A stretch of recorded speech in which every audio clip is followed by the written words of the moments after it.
It seems as though a lot has been going on under the theme of data privacy and security this week, and here are the stories you need to know about.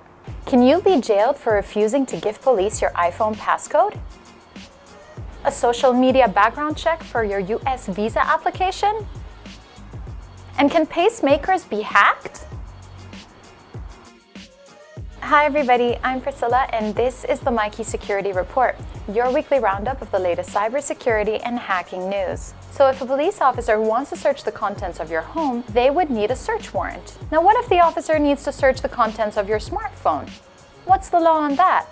In 2014, a US Virginia judge ruled that police officers can force users to unlock their smartphones using a fingerprint. But law enforcement didn't actually use this power until February of this year, when a federal judge in LA signed a digital search warrant that forced a woman to unlock her phone using her fingerprint. The Fifth Amendment gives defendants in the United States the right not to say anything that could be used against them legally in a court of law, and a PIN or a passcode is personal information that is protected by this amendment. So it prevents governments from forcing somebody to turn over their PIN or passcode. So forgetting your passwords could be a good move to avoid complying with the court order. But not every time, as US judges have different opinions on how to punish those who do not unlock their phones.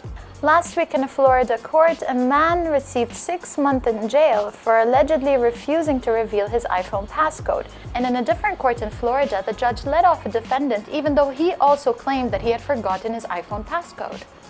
What? Now, while the Fifth Amendment protects your passcode, it does not protect your fingerprint. Wait, is a passcode safer than a fingerprint now? A fingerprint and a long passcode provide a good balance between convenience and security. Well, that was until courts started forcing fingerprint unlocks. It has become clear that police officers are willing to ask for these digital warrants, and it seems that judges are ready to sign them. A federal judge in LA moved so quickly to sign that warrant because there's only a 48-hour window for that fingerprint to... What? A federal judge in LA moved so quickly to sign the warrant because there's only a 48-hour window during which the phone will accept the user's fingerprint.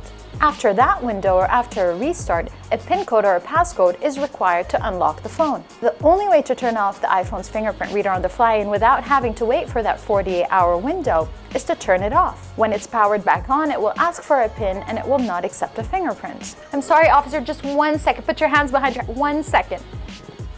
Where's the off button? Oh no, it's like this. Just 1 second. A dilemma is now faced by law enforcement officials in dealing with the password and encryption issue. It seems like the final word will come from the United States Supreme Court. Now, similar hacks like turning off your mobile phone in case you're caught and fingerprint warrants could become common as law enforcement begin to deal with more secure devices. So it seems the Trump administration has approved social media background checks for US visa applicants. Thanks, Trump. The government will now ask applicants for their social media handles like Twitter, Instagram, Facebook, LinkedIn, Tinder? Yes, officer. He has nice abs. I don't like his haircut. I like his shoes. As reported by Reuters, the decision came from the government's Office of Management and Budget. And the new questionnaire will ask for social media handles of the past 5 years, as well as biographical information of the past 15. For critics, the new questionnaire is another obstacle that the government is putting in the path of potential immigrants, wannabe students, researchers, teachers that may want to go to the United States. A State Department official claimed that the information would only be requested when the department determines that such information is required to confirm identity or conduct a more rigorous national security vetting. According to reports, the State Department claims that only 0.5% of applicants will be given the questionnaire. The State Department also claims that providing the information is voluntary, but failure to do so may result in you being denied a visa. Well, maybe we need to redefine voluntary then. If you want to keep living, pay a ransom or die. It's not funny. It's not funny. And this could happen as researchers have found thousands of vulnerabilities that hackers could exploit in pacemakers. A pacemaker is a small electrical battery-operated device that is implanted in the chest to help regulate heartbeats. This device uses low-energy electrical impulses to help the heart beat at a normal rate. Researchers claim that a hacker can take over a pacemaker and manipulate it from only 3 meters away. 3.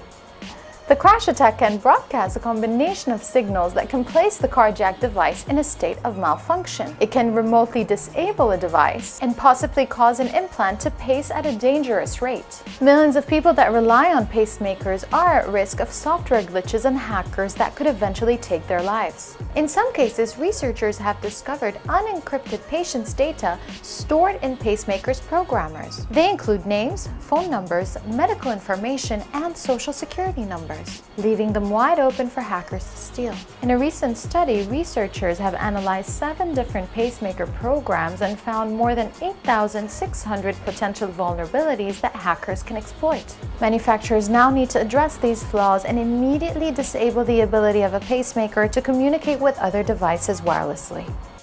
Alright you guys, that was all for this week's episode of the Myki Security Report. If you enjoyed this episode, please subscribe to our channel. See you soon!